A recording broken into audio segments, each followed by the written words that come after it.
छत्रपती संभाजीनगरमध्ये विमानतळ ground staff भरती संदर्भात आज परीक्षेचं आयोजन करण्यात आलं होतं। आता मी छत्रपती संभाजीनगर शहरातील शिशु विकास मंदिर या प्राथमिक शाळेत आहे। आपण बघतो मात्र ही परीक्षा सुरू होण्यापूर्वी जे आहे ते विद्यार्थ्यांना या संस्थेवर संशय आला आणि त्यामुळे जे आहे ते विद्यार्थ्यांनी या ठिकाणी प्रचंड गोंधळ सुरू केला चित्र आपल्याला पाहायला मिळतं। या परीक्षेचं आयोजन जे आहे ते NIA या संस्थेमार्फत करण्यात आलं होतं, मात्र ही संस्था बोगस आहे असा विद्यार्थ्यांचा आरोप आहे आणि त्या अनुषंगाने जे आहे ते छत्रपती संभाजीनगरमध्ये हे सगळं विद्यार्थ्यांचं आंदोलन आपण या ठिकाणी पाहतोय। आपण या ठिकाणी विद्यार्थ्यांसोबत सुद्धा संवाद साधणार आहोत। नेमकं अडचण काय, त्यांचा आरोप काय, काय सांगाल, काय नाव आहे, कशा कोणती परीक्षा होती आणि काय अडचण आहे? माझं नाव निवृत्ती गजानन श्यामे।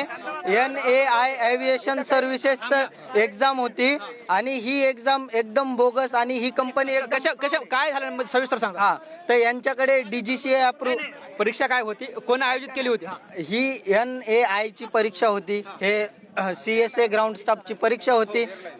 4130 पदं काहीतरी भरली जाणार होती। तर त्याचा आम्ही अर्ज केला होता। त्याच्यावरती असं कुठंच लिहिलेलं नाही की ट्रेनिंगला तुम्हाला बोलवताना फीज मागतील किंवा तुमच्याकडे कोणतं एव्हिएशन स्किल नसेल तर तुम्हाला घेतलं जाणार नाही। मग तुम्ही जर आम्हाला एव्हिएशन स्किल नसेल तर घेणार नसताल तर तुम्ही आम्हाला हे आधीच अर्ज रद्द करून टाकायचा ना आमचा। आम्हाला तुम्ही पेपरला बोलवलंच कसं? बोलवलं तर बोलवलं। ही कंपनी एकदम फ्रॉड आहे आणि गव्हर्नमेंट ऑफ इंडिया DGCAचं यांच्याकडे कोणतं लेटर तरी पाहिजे। यांना आम्ही ते मागितलं, ते नाही आहे यांच्याकडे। ठीक आहे, मग NAI ला जर कुठला GR किंवा भेटला असेल की एअरपोर्टवर तुम्ही भरती करा, तर NAI आणि हे जे पेपर कंडक्ट करतायत C2X ह्या कंपनीला सुद्धा NAIचं प्रॉपर लेटर नाहीये की तुम्ही पेपर कंडक्ट करा। आणि ह्या नोटिफिकेशन जे आम्हाला नोटिफिकेशन आहे त्याच्यावरती IBPSचं नाव आहे। IBPSचा पण मिसयूज केलेला आहे यांनी। IBPS मुळे हे सगळे मुलं ट्रस्ट, हे बघा, हे तुम्ही बघू शकता, हे IBPS परीक्षा घेणार आहे असं सांगितलं। हा, तर आमचा मेन मुद्दा आहे की ही कंपनी जी आहे यांच्याकडे कोणतं अप्रूव्ह नाही, कोणतं गव्हर्नमेंट ऑफ इंडियाचं कोणतंच सर्टिफिकेट नाहीये की तुम्ही कंडक्ट करू शकता, पोरं भरू शकता। मग यांनी घेतलीच कशाला? मग इथं 450 रुपये प्रत्येकाला फी आहे। हा, तर विथ GST 600 रुपये देऊन सगळ्यांनी इथं फॉर्म भरलेत, अर्ज दाखल केलेले।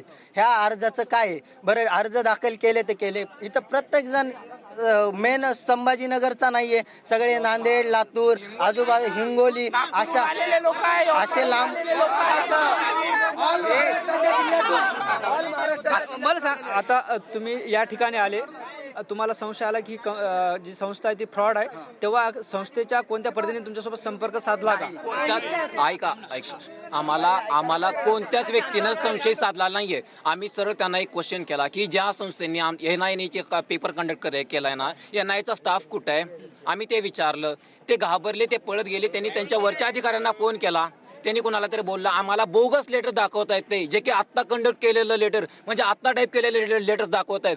आणि त्यांना आम्ही विचारलं की NIA किंवा IBPS तुम्हाला पेपर घेण्यासाठी जे तुम्हाला अप्रुव्हल दिलेलं आहे ते लेटर दाखवा। ते आम्हाला नोटिफिकेशन PDF उघडून दाखवत आहेत हे आमचं लेटर आहे म्हणून।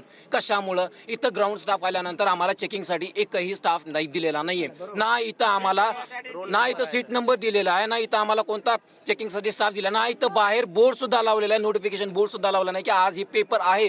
आम्ही प्रिन्सिपल सरांना एकदा विचारा म्हणलं, प्रिन्सिपल सरांनी बोलवून घेतलं, तर कॉलेजचा स्टाफ आम्हाला म्हणतोय की या प्रिन्सिपल सरांचा रोलच नाही येत असलाच, म्हणजे यांना कोणत्या ऑथॉरिटीनुसार आणि कोणत्या अप्रुव्हलनुसार हे पेपर इथे घेत आहेत?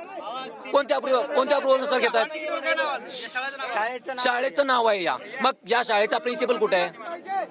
या शाळेचा प्रिन्सिपल कुठे आहे? त्यांनी सांगायचं ना आम्हाला पाहिजे ना की बाबा आमच्या आता एक मॅडम आल्या होत्या, मॅडमनी सरळ धमकी काय दिली माहितीये का आम्हाला?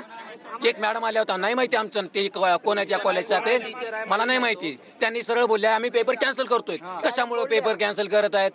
हे फ्रॉड आहे म्हणूनच कॅन्सल करतायत ना। 3 तास झाला आलंय, पोलीस प्रशासन सुद्धा त्यांना आतमध्ये जाऊन बसतंय, आमचं येतंय 3 वेळा, तुमचं काय मत आहे विचारतंय, त्यांचे ते लेटर दाखवतायत, त्यांच्या समोर ते फ्रॉड ठरले लेटर, तरी आपण बघतोय ज्या पद्धतीने या सगळ्या विद्यार्थ्यांचा आरोप आहे। काय सांगाल, साधारणपणे किती विद्यार्थी असतील तर आता पुढची भूमिका काय असणार आहे तुमची? सर अभी हाल फिलहाल में 5000 प्लस विद्यार्थी ऑलरेडी यहाँ पे मौजूद है। यहाँ पे 2 सेंटर थे हमारे पास, ठीक है। आज तक मेरे हिसाब से हिस्ट्री में हमने जितने एग्जाम्स दिए हैं, हमको तो नहीं लगा कि 500 मीटर्स के अंदर 2 सेंटर रखे इन्होंने, 500 नहीं 200 मीटर के अंदर इन्होंने सेंटर रखे। चलो सेंटर रखे तो रखे, ठीक है, आपको स्पेस नहीं मिला होगा, जो भी आपके पर्सनल इश्यूज थे, लेकिन आप मुझे बताइए, जब आप किसी भी एग्जाम को जाते, फर्स्ट ऑफ ऑल आपको एंट्री गेट पे आपको आपका चार्ट मिल जाता कि भाई आपका रजिस्ट्रेशन नंबर ये है, आपका परीक्षेसाठी जे नियमावली असते ती नियमावली तर काही पण नव्हती। मेन कंपनीच फ्रॉड आहे सर। आम्हाला कंपनीकडून 2 तास आता पुढची काय भूमिका असणार आहे तुमची? मला काय म्हणायचं, जे पेपरवर दाखवले, जे GR मध्ये दाखवलेला आहे, CBT पेपर दाखवलेला आहे, इथं नंतर आपल्या सगळ्या स्टुडंटचा गोंधळ झाल्याच्या नंतर मध्ये काही जण हे जे की रोल नंबर लिहित होते, जे की आपल्या हॉल तिकीटवर रोल नंबर नाहीये, त्याच्यानंतर काही स्टुडंट तर हॉलमध्ये पण होते अगोदर, आणि काही इथं सर काही सिलेक्शन झाल्यानंतर यांना सर मला काय म्हणायचं, काही इथं की नाही, काही कोणत्या जाहिरात कधी निघाली होती? ही जाहिरात जानेवारीची जाहिरात आहे। आमच्या सगळ्यांचं मत आहे की आम्ही पेपर देणार नाहीये। अरे ऐकून आम्हाला कंपन्सेशन अमाऊंट म्हणून पर स्टुडंट ज्यांनी अर्ज केलेत त्यांना पर स्टुडंट 10,000 रुपये पाहिजे, कारण मानसिक हॅरेसमेंट, आमचा ट्रॅव्हलिंग आणि आमच्या आई वडिलांनी कष्टाचे पैसे पेपर नाही पाहिजे, कारण यांच्या आणि कंपनी हे सगळे विद्यार्थी होते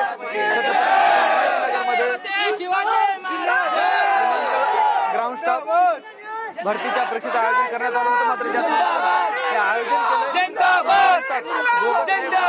असा विद्यार्थ्यांचा आरोप आहे। आणि सकाळी या ठिकाणी विद्यार्थी आल्यानंतर जी परीक्षा नियमावली असते त्याचा कोणताही प्रकार विद्यार्थ्यांना या ठिकाणी पाहायला मिळाला नाही, आणि त्यामुळं विद्यार्थ्यांनी हा सगळा गोंधळ सुरू केला, आणि ज्यांनी ही परीक्षा आयोजित केली त्यांच्यावर कारवाई झाली पाहिजे अशी सगळी मागणी हे परीक्षार्थी या ठिकाणी करताना पाहायला मिळतात। कॅमेरा पर्सन जीवन पाटीलसह ज्ञानेश्वर लोंढे, TV9 मराठी, छत्रपती संभाजी।